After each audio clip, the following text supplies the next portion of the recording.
श्रावण सोमवार की कथा। कथा पसंद आए तो कमेंट में हर हर महादेव जरूर लिखें। श्रावण सोमवार की कथा के अनुसार आमिरपुर नगर में एक धनी व्यापारी रहता था। दूर दराज तक उसका व्यापार फैला हुआ था। नगर में उस व्यापारी का सभी लोग मान सम्मान करते थे। इतना सब कुछ होने पर भी वह व्यापारी अंतर्मन से बहुत दुखी था, क्योंकि उस व्यापारी का कोई पुत्र नहीं था। दिन रात उसे एक ही चिंता सताती थी, उसकी मृत्यु के बाद उसके इतने बड़े व्यापार और धन संपत्ति को कौन संभालेगा। पुत्र पाने की इच्छा से वह व्यापारी प्रति सोमवार भगवान शिव की व्रत पूजा किया करता था। सायंकाल को व्यापारी शिव के मंदिर में जाकर भगवान शिव के सामने घी का दीपक जलाया करता था। उस व्यापारी की भक्ति देखकर एक दिन पार्वती जी ने भगवान शिव से कहा, हे प्राणनाथ, यह व्यापारी आपका सच्चा भक्त है। कितने दिनों से यह सोमवार का व्रत और पूजा नियमित कर रहा है। भगवान, आप इस व्यापारी की मनोकामना अवश्य पूर्ण करें। भगवान शिव ने मुस्कुराते हुए कहा, हे पार्वती, इस संसार में सबको उसके कर्म के अनुसार फल की प्राप्ति होती है। प्राणी जैसा कर्म करते हैं वैसा ही फल प्राप्त होता है। इसके बावजूद पार्वती जी नहीं माने। उन्होंने आग्रह करते हुए कहा, नहीं प्राणनाथ, आपको इस व्यापारी की इच्छा पूरी करनी ही पड़ेगी। यह आपका अनन्य भक्त है। प्रति सोमवार आपका विधिवत व्रत रखता है और पूजा अर्चना के बाद आपको भोग लगाकर एक समय भोजन ग्रहण करता है। आपको इसे पुत्र प्राप्ति का वरदान देना ही होगा। पार्वती जी का इतना आग्रह देखकर भगवान शिव ने कहा, तुम्हारे आग्रह पर मैं इस व्यापारी को पुत्र प्राप्ति का वरदान देता हूँ, लेकिन इसका पुत्र 16 वर्ष से अधिक जीवित नहीं रहेगा। पुत्र पाने की इच्छा से वह व्यापारी प्रति सोमवार भगवान शिव की व्रत पूजा किया करता था। सायंकाल को व्यापारी शिव मंदिर में जाकर भगवान शिव के सामने घी का दीपक जलाया करता था। उसी रात भगवान शिव ने सोपन में उस व्यापारी को दर्शन देकर उसे पुत्र प्राप्ति का वरदान दिया और उसके पुत्र के 16 वर्ष तक जीवित रहने की बात भी बताई। भगवान के वरदान से व्यापारी को खुशी तो हुई, लेकिन पुत्र की अल्पायु की चिंता ने उस खुशी को नष्ट कर दिया। व्यापारी पहले की तरह सोमवार का विधिवत व्रत करता रहा।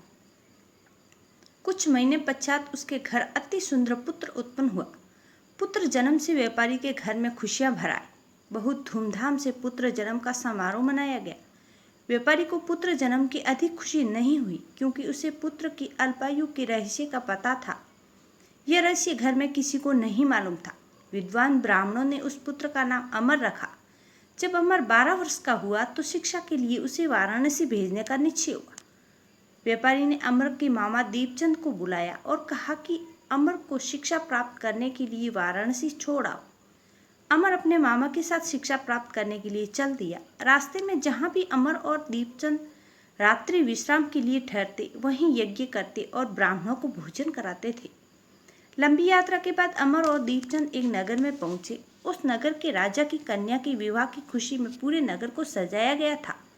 निश्चित समय पर बारात आ गई, लेकिन वर का पिता अपने बेटे के एक आंख के काने होने के कारण बहुत चिंतित था।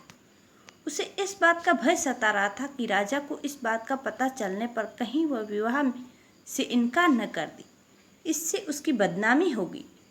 वर के पिता ने अमर को देखा तो उसके मस्तिष्क में एक विचार आया। उसने सोचा, क्यों न इस लड़के को दूल्हा बनाकर राजकुमारी से विवाह करा दूं। विवाह के बाद इसको धन देकर विदा कर दूंगा और राजकुमारी को अपने नगर में ले आऊंगा। वर के पिता ने इसी संबंध में अमर और दीपचंद से बात की। दीपचंद ने धन मिलने के लालच में वर के पिता की बात स्वीकार कर ली। अमर को दूल्हे के वस्त्र पहनाकर राजकुमारी चंद्रिका से विवाह करा दिया गया।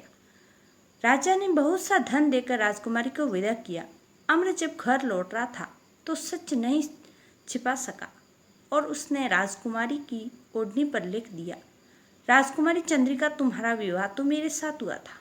मैं तो वाराणसी में शिक्षा प्राप्त करने जा रहा हूँ।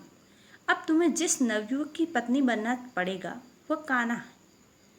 जब राजकुमारी ने अपनी ओढ़नी पर लिखा हुआ पढ़ा तो उसने कान्हे लड़के के साथ जाने से इनकार कर दिया।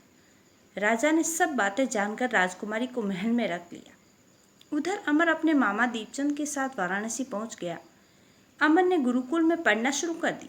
जब अमर की आयु 16 वर्ष पूरी हुई तो उसने यज्ञ किया। यज्ञ की समाप्ति पर ब्राह्मणों को भोजन कराया और खूब अन्न वस्त्र दान की। रात को अमर अपने शयन कक्ष में सो गया। शिव के वरदान के अनुसार अमर के प्राण पखेरु उड़ गए। सूर्योदय पर मामा रोने पीटने लगा। आसपास के लोग भी एकत्रित होकर दुख प्रकट करने लगे। मामा के रोने विलाप करने के स्वर समीप से गुजरते हुए भगवान शिव और पार्वती ने भी सुने। पार्वती जी ने भगवान से कहा, प्राणनाथ, मुझसे इसके रोने के स्वर सहन नहीं हो रहे, आप इस व्यक्ति के कष्ट अवश्य दूर करें। भगवान शिव ने पार्वती के साथ अदृश्य रूप में समीप जाकर अम्र को देखा तो पार्वती जी से बोले, पार्वती, यह तो उसी व्यापारी का पुत्र है। मैंने इसे 16 वर्ष की आयु का वरदान दिया था, इसकी आयु तो पूरी हो गई। पार्वती ने फिर भगवान शिव से निवेदन किया, हे प्राणनाथ, आप इस लड़के को जीवित करें, नहीं तो इसके माता पिता पुत्र की मृत्यु के कारण रो रो कर अपने प्राणों का त्याग कर देंगे। इस लड़के का पिता तो आपका परम भक्त है, वर्षों से सोमवार का व्रत करते हुए आपको भोग लगा रहा है। पार्वती जी के आग्रह करने पर भगवान शिव ने उस लड़के को जीवित होने का वरदान दिया और कुछ ही पल में वह जीवित होकर उठ बैठा। शिक्षा समाप्त करके अमर मामा के साथ अपने नगर की ओर चल दिया। दोनों चलते हुए उसी नगर में पहुंचे जहां अमर का विवाह हुआ था। उस नगर में भी अमर ने यज्ञ का आयोजन किया। समीप से गुजरते हुए नगर के राजा ने यज्ञ का आयोजन देखा। राजा ने अम्र को तुरंत पहचान लिया। यज्ञ समाप्त होने पर राजा अम्र और उसके मामा को महल ले गया और कुछ दिन उन्हें महल में रखकर बहुत सा धन वस्त्र देकर राजकुमारी को साथ विदा किया। रास्ते में सुरक्षा के लिए राजा ने बहुत से सैनिकों को भी साथ भेजा।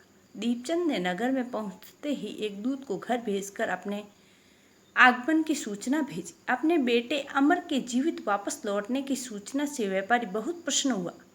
व्यापारी ने अपनी पत्नी के साथ स्वयं को एक कमरे में बंद कर रखा था। भूखे प्यासे रहकर व्यापारी और उसकी पत्नी बेटे की प्रतीक्षा कर रहे थे। उन्होंने प्रतीक्षा कर रखी थी कि यदि उन्हें अपने बेटे की मृत्यु का समाचार मिला तो दोनों अपने प्राण त्याग देंगे। व्यापारी अपनी पत्नी और मित्रों के साथ नगर के द्वार पर पहुंचा। अपने बेटे के विवाह का समाचार सुनकर पुत्र वधू राजकुमारी चंद्रिका को देखकर उसकी खुशी का ठिकाना न रहा। उसी रात भगवान शिव ने व्यापारी के स्वप्न में आकर कहा, हे श्रेष्ठी, मैंने तेरे सोमवार की व्रत करने और व्रत कथा सुनने से प्रसन्न होकर तेरे पुत्र को लंबी आयु प्रदान की है। व्यापारी बहुत प्रसन्न हुआ। सोमवार का व्रत करने से व्यापारी के घर में खुशियां लौट आई। शास्त्रों में लिखा है कि जो स्त्री पुरुष सोमवार के विधिवत व्रत करते हैं और व्रत कथा सुनते हैं, उनकी सभी इच्छाएं पूरी होती हैं। हर हर महादेव।